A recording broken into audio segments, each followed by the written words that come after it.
You're listening to Dairy Voice by Dairy Business News, a podcast exclusively for the dairy industry.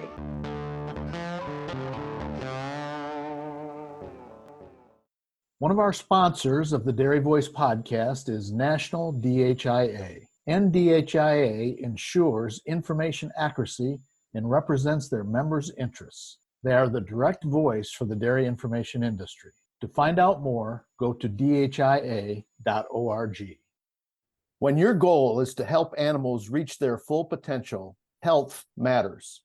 Diamond V offers a fresh perspective on animal health, a perspective that supports gut health, strengthens immunity, and ultimately enhances performance. For those who choose to invest in keeping healthy animals healthy, feeding Diamond V makes a statement about another dimension of profit, where margins are measured by confidence in your future.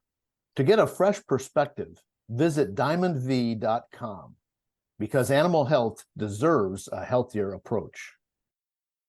Good morning, good afternoon, good evening, wherever you are in your day. Welcome to this special edition of Dairy Voice podcast by Dairy Business News. I'm Connie Kuber with Sealpro Silage Barrier Films by Agriscience. You may have heard about the outbreak that's affecting cattle in Texas, Oklahoma, and Kansas. And today we're going to talk about it with Jamie Jonker, who is the Chief Science Officer of National Milk Producers Federation. Let's get right to it. Welcome, Jamie, to the Dairy Voice podcast. Please introduce yourself. Thank you, Connie. My pleasure to be here. I am Jamie Jonker, the Chief Science Officer with the National Milk Producers Federation. Federation is a trade association located just outside of Washington, D.C., and our members are dairy cooperatives and their dairy farmer owners. And we work with federal agencies and the legislature on issues affecting dairy farmers. We are also the organization that manages the National Dairy Farm Program, Farmers Assuring Responsible Management, which most of our dairy farmers would recognize through our animal care program. Let's talk about this outbreak that we've had. It's a flu, is that correct? Yes. And so earlier this week, USDA confirmed that they have sequenced highly pathogenic avian influenza on 2 dairy farms in the Texas Panhandle and 2 dairy farms in Kansas. Okay. This is the first time, to our knowledge, that high-path avian influenza has been found to be in dairy cattle. And so it certainly makes it very new and means that there are still some unknowns. This is a flu, so it's viral. Is that correct? Yes, it's viral, and it's actually the same high-path avian influenza that has been affecting migratory birds and the poultry sector in the U.S. for the last several years. And so it's not a new virus, but it is new seeing it in dairy cattle. So how was that diagnosed, since it hasn't been seen in dairy cattle before? Excellent question.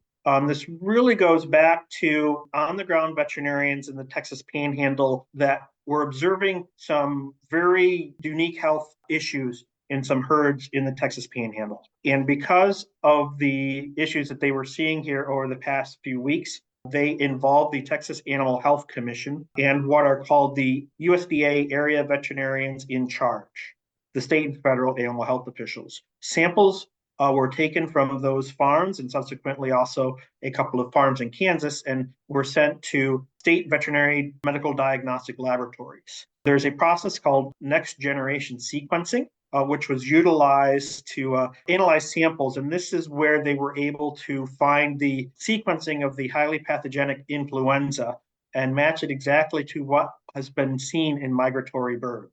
Okay, so are these samples milk samples or something? So there are both milk and manure samples that the highly pathogenic avian influenza has been found in from those 4 different farms. Okay, so if it's the same or a similar type of virus that we have seen before in avian situations, but not in dairy, why have we not seen it in dairy before? I think with the ongoing epidemiological investigation, they'll be able to get more information as to why it has crossed over from birds into dairy cattle, which we have not seen before in the U.S. and to my knowledge has not been recorded anywhere else in the world.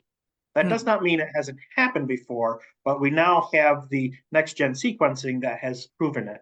Typically, this influenza does not pass across species. That being said, this current strain that has been circulating for a couple of years now through our migratory birds, which has affected some of the poultry operations in the US and in other places around the world, has been found in marine mammals off the east and west coasts of the US and Canada, and also affecting marine mammals off the west coast of South America, for example. And a variant of this has been detected in goats in Minnesota a little over a week ago when that announcement came out. But it is unusual for it to cross into mammals, and so this may be the first cross into dairy cattle. California Bioenergy is a leading developer of dairy digesters in America. With more than 100 projects, over 50 of them operational, CalBio has the expertise to help your dairy generate revenue by capturing methane and creating renewable vehicle fuels. Founded by a dairy farmer, CalBio considers itself the most dairy-focused digester developer, building systems to last generations, along with your existing family-owned operation. Now expanding with its subsidiaries, Northwest, Midwest, and Southwest Bioenergy, CalBio is ready to serve you.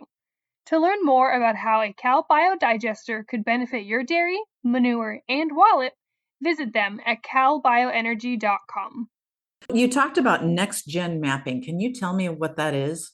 That is, an investigative process that allows high throughput to look at a large variety of potential disease-causing agents, viruses, and bacteria. It's that type of next-gen sequencing, looking at DNAs affiliated with viruses and bacteria that allow you to screen for a large variety of potential causative agents, and then be able to find out very quickly what that causative agent is. And this is available at many of what are called the National Animal Health Laboratory Network laboratories. These are state veterinary diagnostic laboratories, university laboratories. There's also the federal laboratories, and some of these have the capability of doing this. And that has really accelerated, I think, the epidemiological investigation, because you can look across so many different potentials and find the causative agent much faster than what we would have been able to do even just 5 or 10 years ago. So you talked about the migratory birds. So because it's spring and because we have a lot of birds that are migrating from north to south or around the globe, is that making a difference?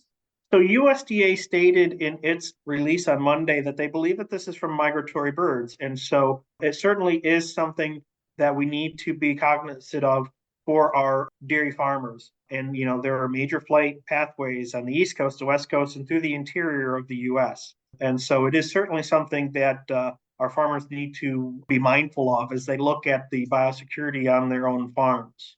Bird control, working to limit the exposure of migratory birds to the herd, and seeing if there are ways to limit migratory bird access even to the birds that may be there year round. And so there are things that we need to be mindful of, but I will say it is still early in the process, and so we want to make sure that people have an even keel when they're looking at the potential of what the migratory bird impact may be, not only in what is confirmed in Kansas and Texas, but not wanting to put excessive fear for people in other places. But we need to be vigilant and mindful. So on the affected dairy farms in Kansas and in the Texas Panhandle, including additional farms that look to have very similar conditions where they haven't specifically found high path AI at this point in time, what we see is that about 10% of the herd, a rough number, about 10% of the herd shows clinical symptoms of the incidence. The most typical signs are decreased feed intake, decreased rumination, decreased activity, and significant decrease in milk production. Additionally, some animals show fever and some animals show respiratory signs, although those are not as prevalent as the first indicators I talked about. So we're seeing that in about 10% of the lactating cows. What we haven't seen to date are symptoms in calves, heifers, dry cows, transition cows in the dairy facilities in the area, or the calf and heifer ranches in those areas. You may also be aware that Kansas and the Texas Panhandle have very large beef sectors as well. And we've not seen any incidents of this in feedlots. and we haven't seen any incidents of this in cow-calf operations. I'm not saying that they don't occur in any of those. I'm saying we haven't observed any yet. Right. It's important for those people in those sectors to still be vigilant to monitor their animals. But as of today, and from the USDA announcement earlier this week, it's an issue that's appearing only in lactating dairy cattle. Then when we look at other livestock sectors, the poultry industry, broilers, layers, turkeys have been dealing with high path avian influenza for several years. They have worked on their biosecurity to limit connections with wild birds. They've really done an excellent job of dealing with high path AI affecting their industries. And so this is nothing new for them. What really is, I think, the point here is this is new for lactating dairy cattle. All right. So for confirmed herds now, what treatment has been given to these animals when they show up ill? What is happening is they are treating the symptoms that they see in the animals. Some animals, because they are not ruminating and they've decreased feed intake and they've decreased water intake, become dehydrated. So there's fluid therapy. For animals that are showing fevers, there is therapy to deal with the fevers. And so it's really treating the symptoms, not necessarily the cause. But what we are seeing is that the course of the disease is around 10 days from onset to when we really start seeing most of those animals coming back towards positive health. So out of that 10% that have those clinical symptoms, majority of them are coming back into health, starting near that 10-day period.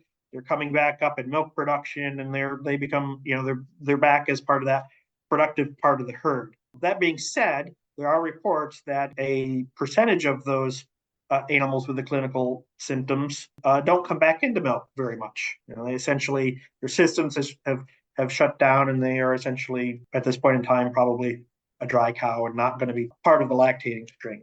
Have there been any abortions or anything like that, slipped calves in this? So there haven't been any systematic reports. There also has been little to perhaps even no mortality, so no animal deaths, which is also different than what the experience in the poultry sector has been, because avian influenza is designed to infect birds. And so some of those outbreaks have involved lots of deaths. The control process in the poultry sector is depopulation of a herd when it's infected. We are not depopulating dairy cows. Right. The dairy cows are recovering from this. And so that's a very different circumstance for the dairy sector and the dairies that are involved today versus the experience that the poultry sector has had over the past few years in the U.S. Have you run out of silage? Had to buy expensive, marked up feed to fill the gap? Maybe production's dropped due to lower dry matter intakes. Are molds or mycotoxins creeping through your piles or bunkers? And pitching the rot is a dangerous pain. Oxygen is the enemy.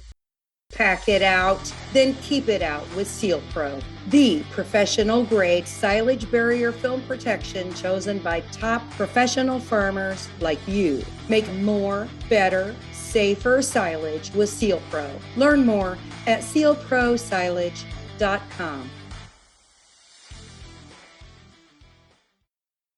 So as far as prevention, before we talked here today, I spoke to Molly Kelly, who is the executive director for Dairy Challenge, North American Dairy Challenge, which is a contest for colleges. And we are actually having the national contest here in 2 weeks in California. And what they're doing is they're telling their students that they will, from now until then, they're not to be visiting any dairies at all, that they'll need to bring new boots and clothing to be a participant in the contest or to be on a dairy.